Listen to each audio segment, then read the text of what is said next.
Downloading songs from Suno AI involves specific steps depending on the platform's features and tools.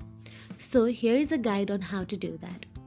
Firstly, go to the any web browser and search for the Suno AI website or app.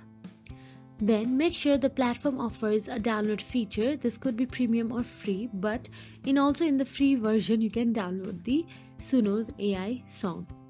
Now once you're inside the Suno AI website, all you have to do is tap on the library option available from the left hand side panel.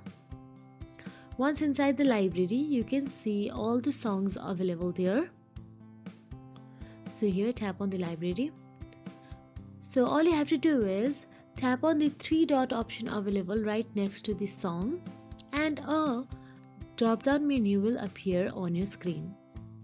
Now from the drop down menu, simply tap on the download option available there, and you can see audio and video option available. Choose any according to your preference, then it will be downloaded.